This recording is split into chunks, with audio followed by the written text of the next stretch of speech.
It appears like Misa Hylton is prepared to let it all out, now that she has stopped allowing Diddy to play games with her baby. Rumor has said that Diddy's treatment of Justin is the root of a serious falling out between Misa and him. Let us also assume that she is tired. Fans have been speculating for years that Diddy does not even try to conceal the fact that he clearly prefers Christian over Justin. However, Misa, she is no longer remaining silent. She is prepared to reveal the untidy reality of Diddy's partiality and his treatment of their youngster, according to sources. Hold on tight, because things are going to get ugly. The timing of this is low-key, sis, because Misa is making these claims shortly after Justin and Diddy were sued. I will not lie. I'm aware that Diddy's favoritism has long been a topic of discussion among fans, but Misa's confirmation of it so soon after the case raises some questions. To put the case in perspective, Tarika Connerly, a woman, filed it, alleging that Diddy and Justin had sexually assaulted her. She claims that it all began when Justin sent her a direct message on Snapchat. She claims he even said he would use his dad's contacts to get her a job at Revolt TV and offered to help her get her foot in the entertainment world.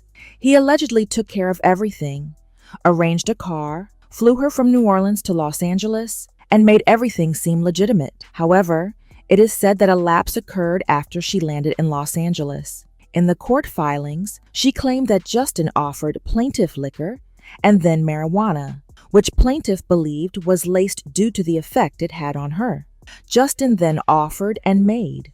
Plaintiff took various pills or poppers throughout the day after Justin and plaintiff had consumed multiple. 3 other men arrived at the house. All 3 wore masquerade masks. 2 were unrecognizable to plaintiff, but she recognized the 3rd as defendant Diddy, due in part to his stature and mannerisms, but also because Justin referred to him on at least one occasion as Pops.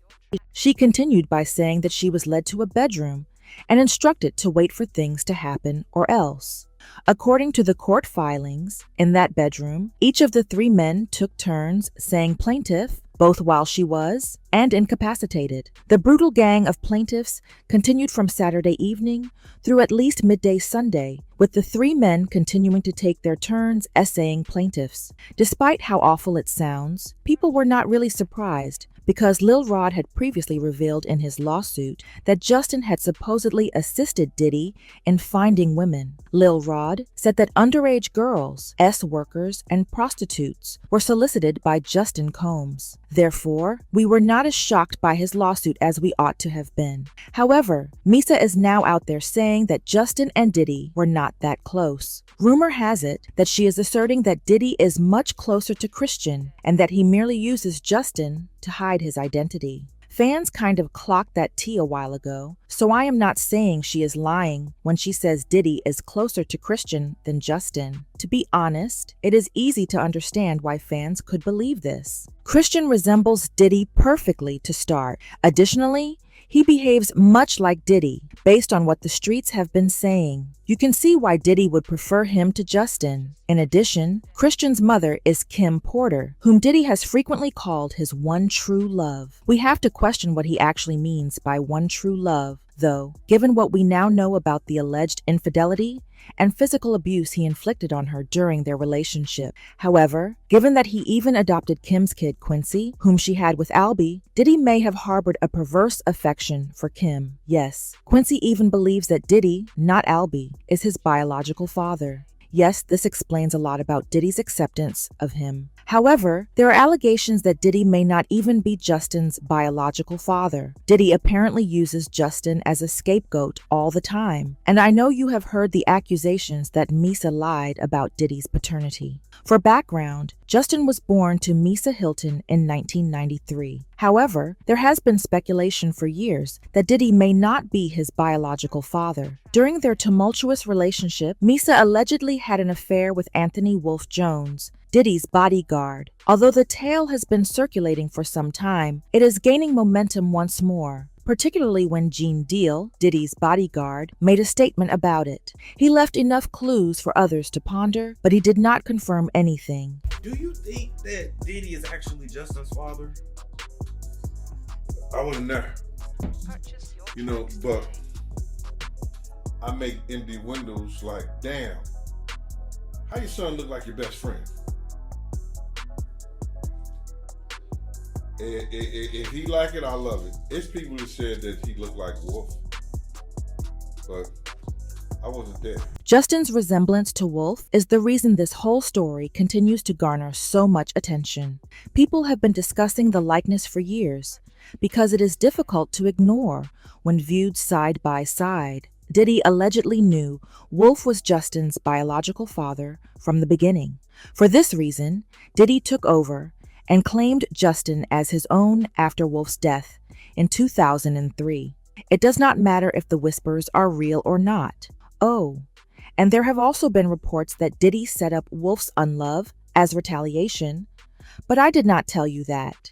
Now, Misa has consistently criticized Diddy for using Justin as a pawn in the past. For instance, Misa criticized Diddy and implied that Diddy was the one who got the DUI when Justin was arrested for it in 2023, but he forced Justin to take the fall in order to maintain his reputation.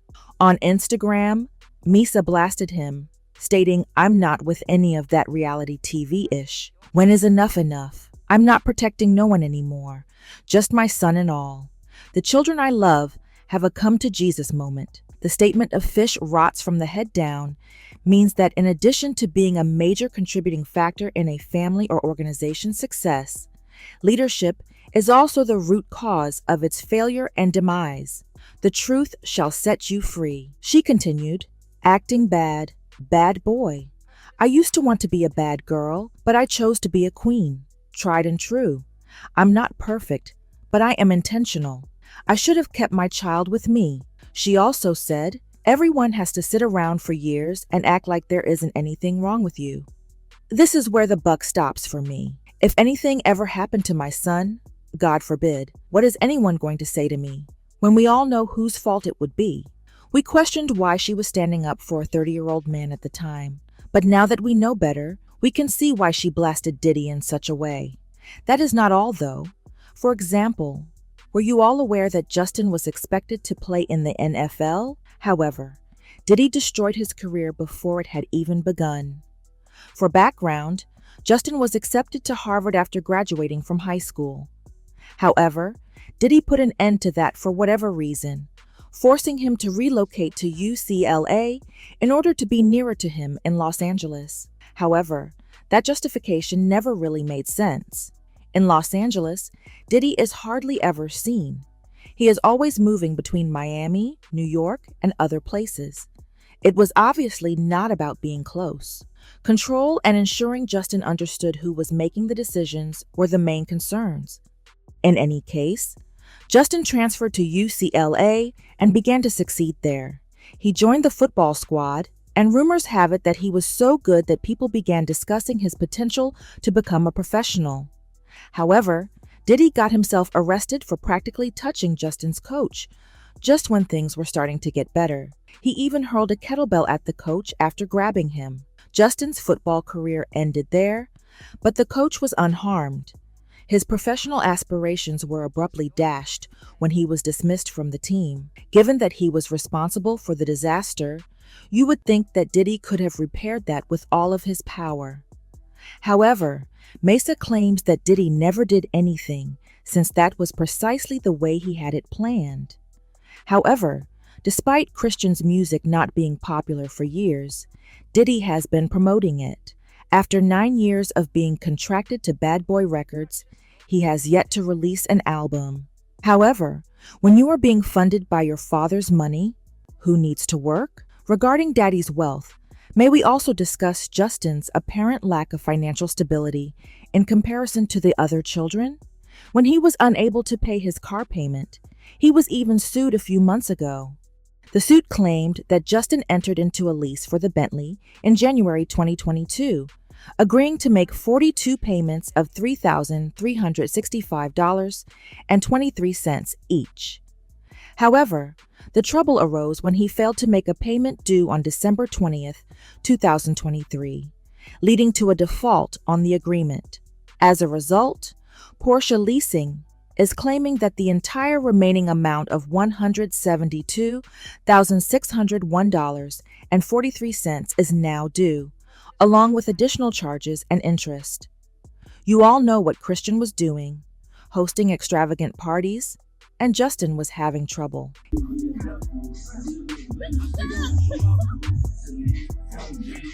Given that Justin is not even the favorite child, it is easy to understand why Misa is upset with Diddy bringing him into his mess. Ultimately, she is stating unequivocally that Diddy did not suddenly start showing preference for Christian over Justin. This was a premeditated move. Diddy has been playing chess, not checkers, from undermining Justin's football career to controlling him. She is sick of being silent now. She is revealing the truth and asserting that Diddy's alleged preference is motivated more by control than by love. Christian follows his rules. Therefore, he left Justin for him. Anyway, please share your thoughts with me. Was Diddy planning all of this from the beginning? Or did Justin and his father's relationship just go apart on its own? This story is far from over, so please share your thoughts below.